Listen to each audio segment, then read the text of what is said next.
Some moments start quietly, like they mean nothing, but end up rewriting everything you thought you knew. The rain had been falling for hours. Not a storm, just a constant, soft drizzle, the kind that turns a whole world into a quiet, blurred painting.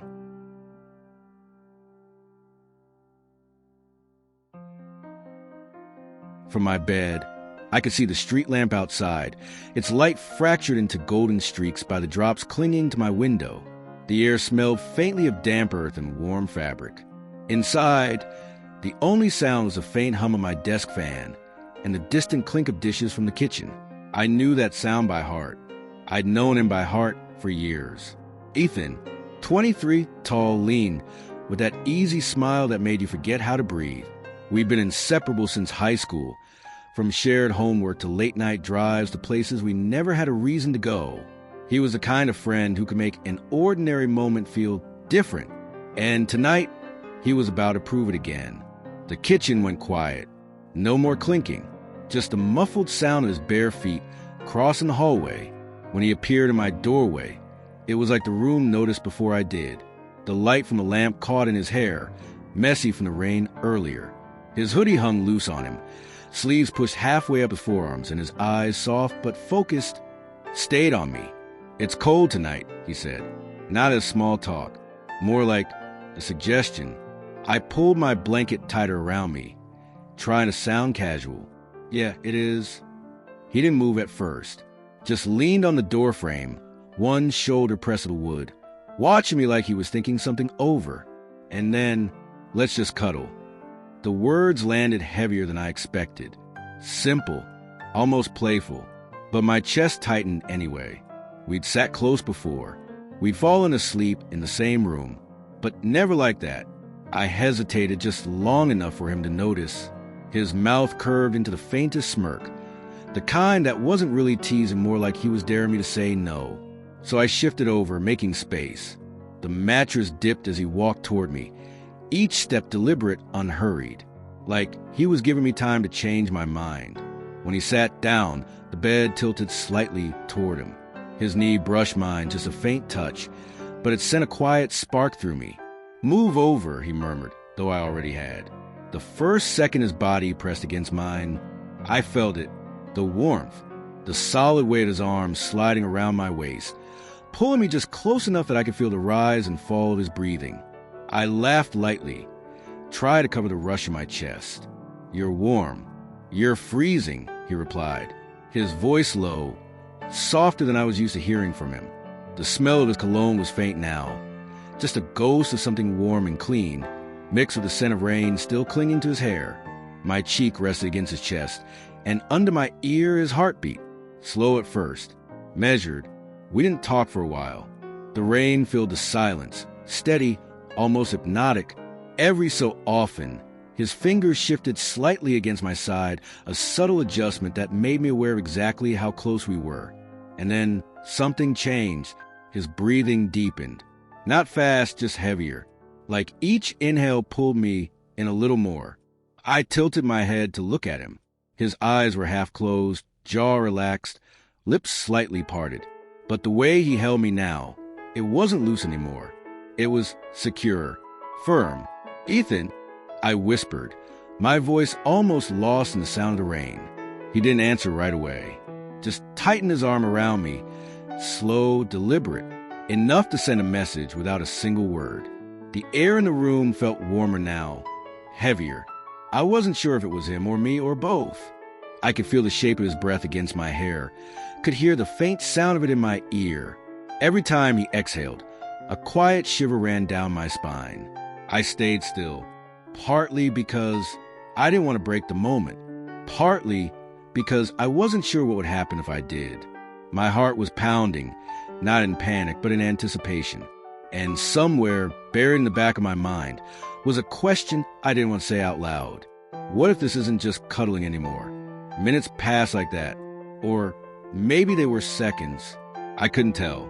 Time didn't feel the same with him this close. At one point, he adjusted his position, his leg brushing mine under the blanket. The contact lingered. So did my awareness of it. I thought about saying something, joking maybe, to break the tension. But the words died before they reached my lips. Instead, I let the quiet do all the talking. Outside, a car passed, its headlights stretching across the wall for a moment before disappearing again. Inside, nothing changed. He still held me. He still breathed slow and deep, like he was settled in for a while. And I didn't mind. Not at all. Be honest. If your best friend pulled you this close and you felt their breathing change, would you stay or move away? If you're feeling what I'm feeling right now, hit that subscribe button so you don't miss what happens next. Drop a like if you're rooting for them, and tell me in the comments, would you let the cuddle continue or pull away? Some lines are so thin, you don't even notice you crossed them until you're already on the other side. The rain hadn't stopped. It was heavier now, the kind that blurred the streetlights outside into soft halos. Inside my room, the only sound was Ethan's breathing, still deep, still warm against my neck. We'd been lying like that for maybe a minute, maybe an hour. I couldn't tell. Time had folded in on itself. All I knew was the steady pressure of his arm around me, and a faint brush of his thumb moving, barely, against my side. I told myself it was nothing, just comfort, but my body knew better. I shifted slightly, not to pull away, just to see if he'd loosen his hold. He didn't. If anything, he pulled me closer. "You okay?" I asked quietly. He made a sound, half a laugh, half a sigh. "Yeah, just comfortable." But there was something under the word. Something heavier. I could feel the heat of him through the fabric of his hoodie. Every rise and fall of his chest pushing against my cheek. The scent of him, the faint trace of body wash and something warmer, filled the space between us. His breathing had settled into a rhythm now, slow, but each exhale lingered on my skin. It made my pulse jump every time. I thought about all the years we've been friends. The sleepovers, the late-night talks, the way we crashed on the same couch 100 times. But this wasn't the same. This felt like standing at the edge of something you weren't supposed to see. I shifted again, just enough to tilt my head up. His eyes were already open, watching me. Neither of us spoke. We didn't have to. It was all there in the silence. And then his hand moved, not far, just sliding from my waist to rest against the small of my back. But the touch was deliberate. I swallowed hard, my heart in my throat. "Ethan," I started. He didn't answer, just held my gaze for a moment longer, then let his eyes drop to where my lips were parted. The space between us, what little there was, felt electric. Not touching, but almost, the kind of almost that burns more than the touch itself. Somewhere outside, a car passed by, its headlights flashing briefly across the wall. In that flicker of light, I saw it, the look on his face, like he was about to say something or do something that would change everything. But instead, he just breathed out slowly, his fingers pressing lightly into my back. We stayed there, caught between friendship and something else entirely. Neither of us willing to take that last step yet. If you were lying there, inches from your best friend's lips, and they were holding you like this, would you make the first move or wait for them to? Sometimes the smallest space feels like the longest distance, and closing can change everything. The rain outside had turned into a slow drizzle. A quiet tap against the window, soft, almost rhythmic. Inside the room, Ethan's arm was still draped across me, his hand resting against the small of my back like it belonged there. I could hear his breathing. Not rushed now, but steady. Every exhale brushing the side of my neck like a whisper he wasn't saying out loud. I tried to focus on anything else. The faint hum of the old radiator, the shadow of the curtain swaying slightly. But my mind kept circling back to the weight of his arm, the warmth of his body, the fact that we'd never, ever been this close before. I shifted slightly, not to pull away, just to see if he'd let me go. He didn't. If anything, his grip tightened. "You're warm," he murmured, voice low, almost sleepy. "So are you," I said without thinking. The words hung there, heavier than I intended. His thumb moved just once in a slow arc against my back. Barely noticeable, but my entire body reacted like it was a spark. I turned my head slightly, and our eyes met. Even in the dim light, I could see the way he was looking at me. Not like a friend. Not like he had before. What? I asked softly. He shook his head, but didn't look away. Nothing, he said, but his voice betrayed him. A moment passed, long enough for my heart to start pounding. I was suddenly aware of every inch of him, his chest rising and falling against mine, the faint heat radiating from his skin, the way his fingers curled slightly into my shirt, like letting go was an option. Outside, a car passed, headlights sweeping briefly across the room. For a second, his eyes caught the light, and I knew this wasn't nothing. He shifted his hand higher, fingers grazing the middle of my back now, still subtle but deliberate, almost like he was testing how far he could go without me stopping him. "Ethan," I said again, but my voice came out quieter this time. Not a warning, not exactly. He swallowed, and his breath hitched just enough for me to notice. Then he moved closer, just enough that I could feel the outline of his leg brushing mine. We were still, not moving, but the air between us felt charged, like we were both standing on the edge of something we didn't know how to name. I thought about pulling back. I didn't. Instead, I let the silence stretch, let him decide what happened next. He did. His hand slid up my back, stopping just below my shoulder blades, the warmth of his palm seeping through my shirt, holding me there. I felt my chest tighten, not in fear, in anticipation. Neither of us spoke for what felt like forever. We just stayed there, too close to be just friends, too afraid to take that final step. But in that stillness, I realized something. The space between us wasn't empty. It was full of unspoken things, of glances we'd ignored, of moments we pretended didn't mean anything. And now, there was no going back. If your best friend was holding you like this, and the silence was telling you everything, would you break it or let it speak for you? Some silences are so loud, they drown out everything else. And in that moment, the only thing I could hear was him. The room was dark, except for the faint blue glow from the streetlight spilling through the blinds. I could see the dust particles floating in that light, slow, lazy, drifting like they had nowhere else to be. Ethan lay behind me, close enough that I could feel the warmth radiating from his body, but not close enough to touch. Not yet. The air between us felt heavier than it should. I shifted slightly, pulling the blanket up to my chest. His breath caught just for a second. I noticed. "You're not sleeping," he said softly. His voice was low, almost hesitant, like he wasn't sure if speaking would break something fragile in the air. "I could say the same about you," I murmured, keeping my eyes on the ceiling. There was a pause, then the sound of his hand adjusting against the pillow. "I'm just thinking," he said. "About?" Another pause. "You." My chest tightened. My pulse picked up. The word hung there. "You." Longer than it should have. I wanted to turn around and see his face, but I didn't. Not yet. The mattress dipped slightly behind me, and then his hand brushed against my side. Just a whisper of contact. Accidental, or maybe not. I exhaled slowly. "That's vague," I said, keeping my tone light even though my heart was pounding. He shifted closer. The blanket rustled. His knee brushed against the back of my thigh, just enough to send a shiver up my spine. "Yeah," he whispered, "I guess it is."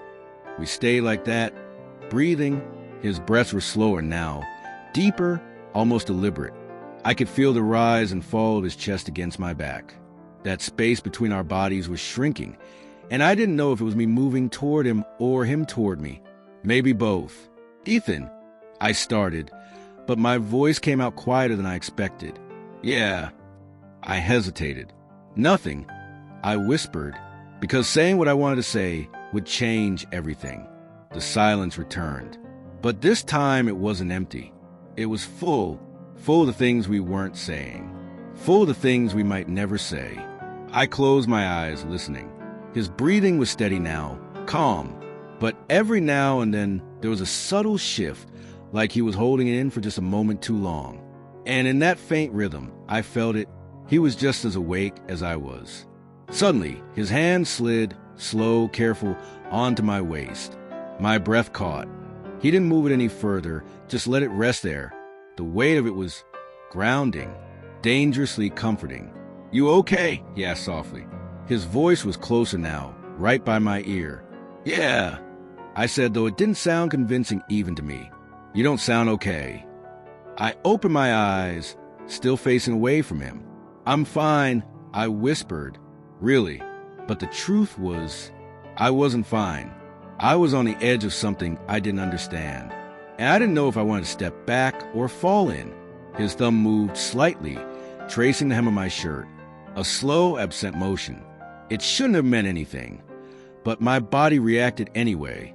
I rolled onto my back, finally looking at him. His eyes caught the dim light from the window, and for a second, I forgot how to breathe. He was watching me, like he'd been doing it all night. Neither of us spoke. The blanket shifted again as he moved closer, closing the last bit of space between us. The smell of his shampoo mixed with the faint scent of his skin, warm, familiar, intoxicating. "Ethan," I said again. This time, it sounded different. This time, I wanted him to answer. "Yeah," he whispered. I hesitated, then shook my head. "Never mind." His hand slid from my waist to my chest, resting lightly over my heartbeat. "You're lying," he said softly. My lips parted, but no words came out, because he was right. We stayed like that, his hand on my chest, my gaze locked on his. And then he exhaled slow and deep. I felt it against my neck. It wasn't just breathing anymore. It was something else, something heavier, something dangerous. And I knew if I didn't stop this now, I wouldn't want to later. I swallowed hard. "Ethan, we can't." But the words died as he leaned just a fraction closer, close enough that his forehead nearly touched mine, close enough that I could feel the heat radiating between us. "Why not?" he murmured. I blinked, my mind scrambling for a reason that would make sense, a reason I'd actually believe. But in that moment, I had none. We stared at each other, suspended in something neither of us could name, every second stretched out, slow and deliberate, until the world outside ceased to exist. Finally, I turned onto my side, facing away from him again. I heard him inhale as if he wanted to say something, but he didn't. Instead, his arm slid around me, pulling me closer until my back was against his chest. This time, I didn't pull away. If someone you trusted held you like that, would you let them, or would you walk away before it went further? Sometimes the smallest movement can feel like an earthquake when you're already on the edge. The morning light crept into the room slowly, almost shyly, painting everything in muted gold. I woke up before him. Or maybe I hadn't really slept at all. Ethan's arm was still around me, loose but there.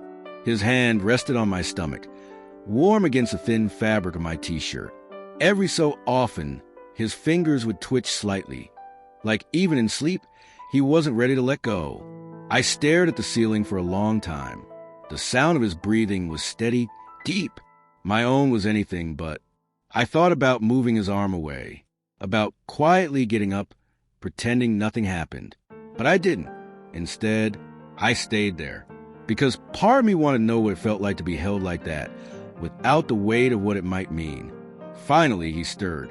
His breath shifted, warmer against the back of my neck. A soft groan escaped him as he stretched slightly, and then his arm tightened around me. Not the casual tightening of someone half asleep. No, this was intentional. "Morning," he mumbled, voice rough and quiet. "Morning," I replied, keeping my tone as neutral as I could manage. His chin brushed my shoulder lightly as he moved. "You're still here," he said. "I live here," I teased softly. "Yeah, but you didn't pull away." The word sat there between us, heavy. I didn't know how to answer, so I didn't. Instead, I slowly rolled over to face him. His hair was messy, his eyes still half closed from sleep, and yet somehow he looked more real than I'd ever seen him. He searched my face like he was looking for something. "Last night," he started, then stopped. "You didn't want to." I cut him off. "Don't." His brow furrowed. "I just don't want to overthink it," I said. Ethan nodded slowly. "Okay." But the way he was looking at me told me he was thinking about it anyway. We both lay there in silence for a while, and then, without a word, he reached up and brushed a strand of hair from my forehead. The touch was small, innocent even, but my chest tightened all the same. "You're warm," he murmured. I swallowed. "So are you?" He smiled faintly at that. Then he did something unexpected. He sat up, swinging his legs off the bed. The absence of his arm felt immediate, like I'd just lost something I wasn't supposed to have in the first place. "You hungry?" he asked over his shoulder. It took me a second to answer. Yeah, I guess." "Cool," he said, getting up and heading toward the kitchen. I followed a few minutes later, trying to collect myself. Ethan was already at the stove, his back to me, frying eggs. The sound of sizzling filled the air. He looked casual, completely unfazed, like nothing about last night had shifted something between us. But I knew better. I leaned against the counter, watching him. He glanced back at me with a smirk. "What?" "Nothing," I said quickly. "Liar." He plated the eggs and handed one to me. Our fingers brushed just slightly, but it was enough to remind me of the night before. We sat at the table, eating quietly, but every now and then our eyes met, and each time I felt that same electric pull. After breakfast, he grabbed his phone. "You still on for later?" he asked. "For what?" "That hike. You said you want to get out for a while." I had forgotten I'd agreed to that. "Yeah," I said slowly. "Still on." "Good," he replied with a grin. "It'll be nice. Just us." The way he said just us made my chest feel warm and tense all at once. The day passed faster than I expected. By late afternoon, we were in his car, the windows down, music playing softly. The sun was low, painting the horizon in pink and orange. I watched the way the light hit his face as he drove, the curve of his jaw, the concentration in his eyes. I had to look away before I let myself think too much. We reached the trailhead as the sky began to fade into deeper shades. The air smelled fresh, earthy. The crunch of gravel under our shoes was the only sound for a while. We walked side by side, sometimes brushing shoulders, sometimes falling into a comfortable quiet. About halfway up, he slowed down, letting me catch up. "You okay?" he asked. "Yeah, just thinking." "About?" I gave him a small smile. "You." His lips curved slightly. "Guess we're even." We reached a small overlook just as the last light of the sun dipped below the horizon. The view was breathtaking, but I'd barely noticed it, because Ethan was standing so close. I could feel the warmth of him even in the cool evening air. "Beautiful, right?" he said softly. "Yeah," I replied, my eyes still on him. "Beautiful." He turned his head then and our eyes locked, and just like last night, the world around us faded. Neither of us moved for a long moment. Then he stepped just a little closer. Not enough to touch, but enough to let me know he could, if he wanted. The air between us felt electric. I didn't know if I was leaning toward him, or if he was leaning toward me. Maybe both. Finally, he broke the silence. "You don't have to be afraid of me," he said quietly. "I'm not afraid," I whispered. His eyes softened. "Then what is it?" I hesitated, because I didn't have an answer that made sense, not even to myself. The night settled around us, the first stars appearing overhead. Ethan shoved his hands into his pockets and gave a small smile. "Come on," he said. "It's getting cold." We walked back in silence. But with every step, I knew this wasn't over. Not even close. If someone kept blurring the line between friendship and something more, would you pull away or see how far it goes? Sometimes the space between two people isn't measured in inches, but in everything they're trying not to say. It was late when we got back from the hike. The air outside had turned cold enough that I could see our breath. Ethan's hands were shoved deep into his jacket pockets, his shoulders slightly hunched. We didn't talk much on the drive back, not because we were upset, but because we both seemed to be stuck inside our own thoughts. When we stepped inside the apartment, the sudden warmth wrapped around us. The door clicked shut behind me, and I realized how quiet it was. No hum of the TV, no background music, just silence. Ethan shrugged off his jacket, and hung it by the door. I did the same, my fingers a little numb from the cold. "You want tea? Coffee?" he asked, already heading toward the kitchen. "Tea's fine," I said. I followed him in, leaning against the counter while he filled the kettle. The kitchen felt smaller than usual, maybe because of the way he kept moving around me, reaching for mugs, opening cupboards, close enough that I could smell the faint scent of his cologne mixed with the crisp air from outside. The kettle began to hum, a low sound in the background. Ethan glanced at me over his shoulder. "You were quiet on the way back." "So were you," I countered. He smiled faintly. "Yeah, but I know why I was quiet."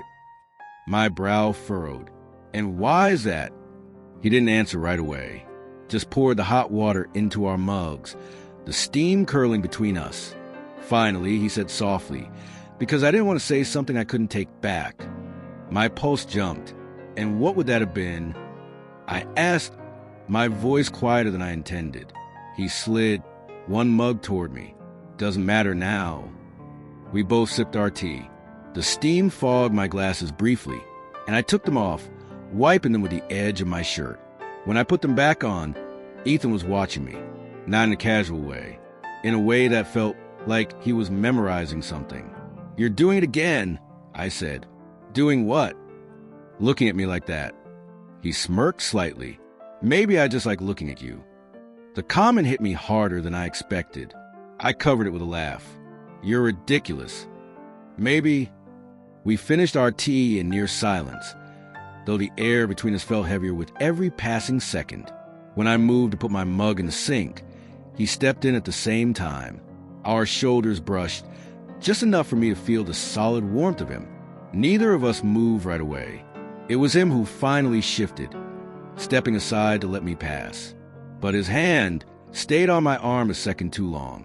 I went to the living room, pulling my phone from my pocket, pretending to check something. Ethan followed a moment later. "Movie?" he asked. "Sure." He queued something up, dimming the lights. I sat at one end of the couch, expecting him to take the other. But he didn't. He sat close, not touching, but close enough that if either of us shifted even slightly, we would be. The movie played, but I couldn't tell you what it was about, because halfway through, Ethan leaned back against the couch, stretching his legs out, and let his arm rest along the back cushion, right behind me.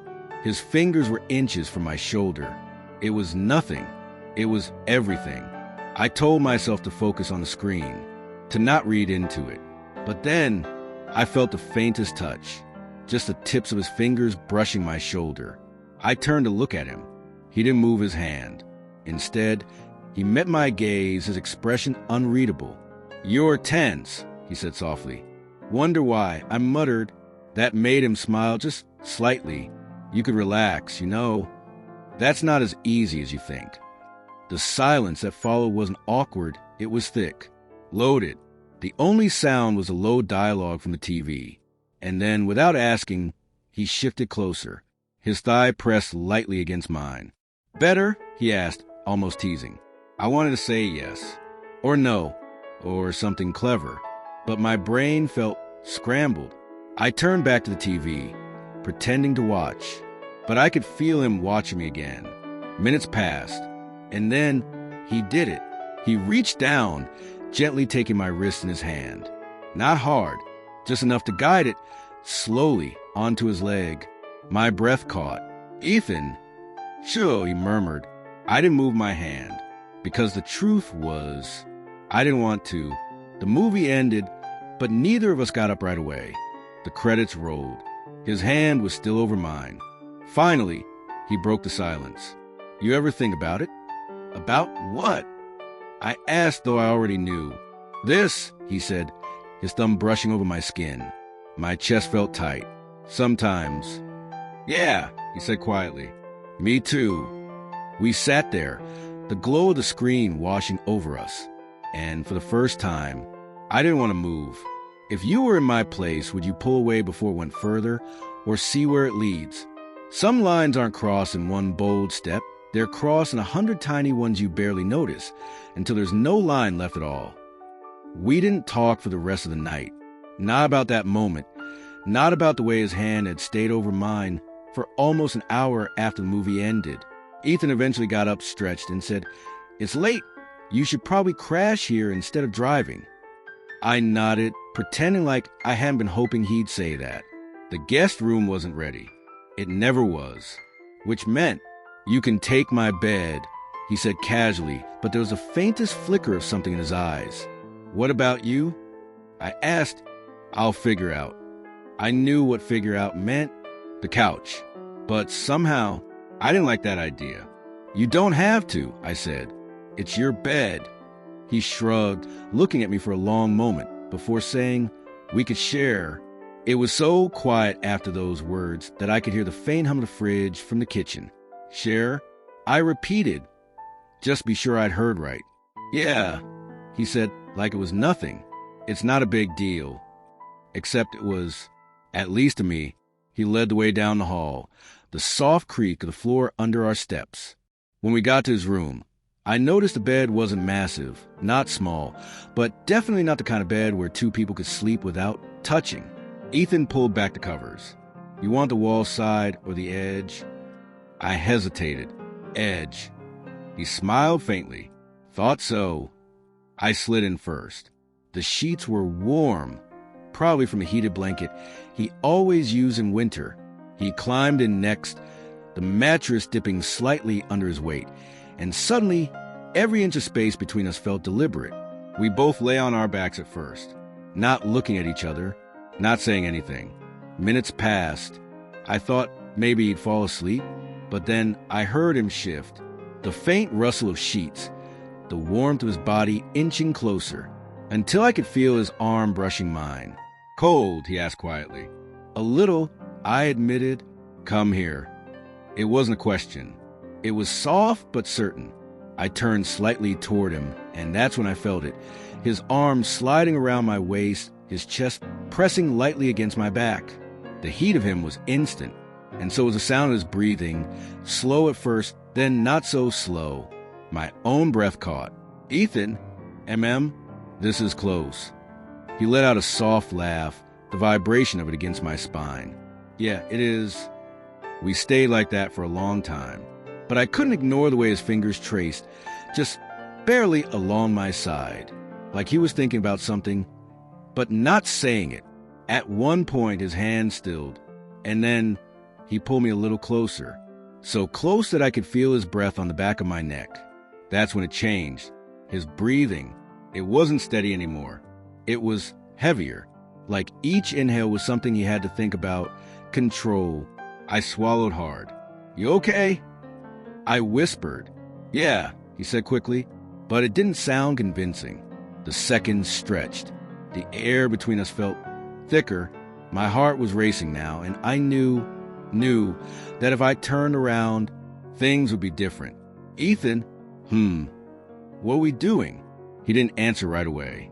Instead, his hand tightened slightly around my waist, and I felt him exhale, long and slow, like he was deciding whether to tell me the truth. Finally, softly, something I've been wanting to do for a while. The room was so quiet. I could hear the faint ticking of the clock on his nightstand. I didn't move. I didn't breathe, because if I did, I wasn't sure I'd stop. We stayed there, tangled in silence, until eventually the weight of exhaustion pulled me under. But even as I drifted off, I could still feel his arm around me, and the way his breathing never really went back to normal. If you were me, would you turn around in that moment, or keep pretending to be asleep? Some nights, the hardest thing isn't knowing what you want. It's admitting you already know. I woke up before the sun. For a second, I forgot where I was. Then I felt it, his arm still around me, warm, heavy like it belonged there. The faint light from the street lamp outside spilled across his room, making shadows dance on the wall. I thought maybe I could slide out quietly before he woke up, but the moment I shifted, his arm tightened. "Where you going?" he murmured, voice still rough from sleep. I froze. "Bathroom," I whispered. He loosened his grip, slightly, but didn't let go. "You don't have to move yet," he mumbled. "It's early." His forehead brushed against the back of my head, just enough for me to feel the warmth of his skin. We stayed like that, breathing, not speaking. But it was different this time. His breathing wasn't slow and steady anymore. It was heavier, deliberate, like each inhale carried something he wasn't saying. I could feel his chest rising and falling against my back. And the more I noticed it, the more I couldn't stop thinking about it. The room felt smaller, the air thicker. "Ethan," I said softly. You're doing it again." He was quiet for a moment. "Doing what?" "That breathing thing." A low laugh, almost embarrassed. Maybe I'm just comfortable. But his hand, the one resting on my waist, shifted slightly, fingers curling, holding. It was innocent. Almost. I told myself to just stay still, let it pass. But then, I felt his thumb graze my side. Just once. Light. Testing. I swallowed hard. "You're making this hard." That made him laugh quietly again. Except this time, he didn't pull away. Instead, he leaned in, his breath warm against my neck. "You think I don't know that?" he whispered. My heart skipped.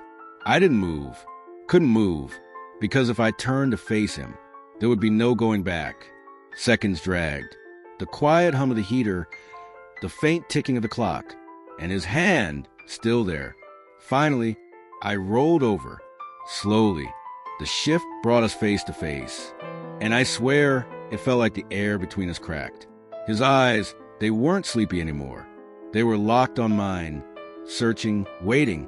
Neither of us spoke. I could see the way his chest rose faster now, the way his lips parted slightly, like he had words, but none were enough. My hand moved before my brain, caught up. I rested it lightly against his chest, felt the quick beat of his heart under my palm. "Ethan," he reached up, his fingers brushing my jaw. "Yeah, this feels different." "It is," he said simply, and then his thumb swept over my cheek, slow, careful. I didn't realize I was leaning in until our foreheads touched. We stayed like that, breathing each other in, waiting for something. And then he closed the last inch. It wasn't rushed. It wasn't clumsy. It was deliberate, like he'd thought about this 1,000 times, and now, finally, he didn't have to think anymore. The kiss was soft at first, testing, but the moment I kissed him back, it deepened. His hand slid to the back of my neck, pulling me closer, while mine curled in the fabric of his shirt. Every inch of space between us vanished. I didn't care about the consequences anymore, about what this meant, about what might happen tomorrow. All I cared about was that, right now, I was exactly where I wanted to be. When we finally pulled back, barely an inch apart, his breathing was uneven. "I wanted to do that for so long," he admitted, voice low. "Me too," I confessed.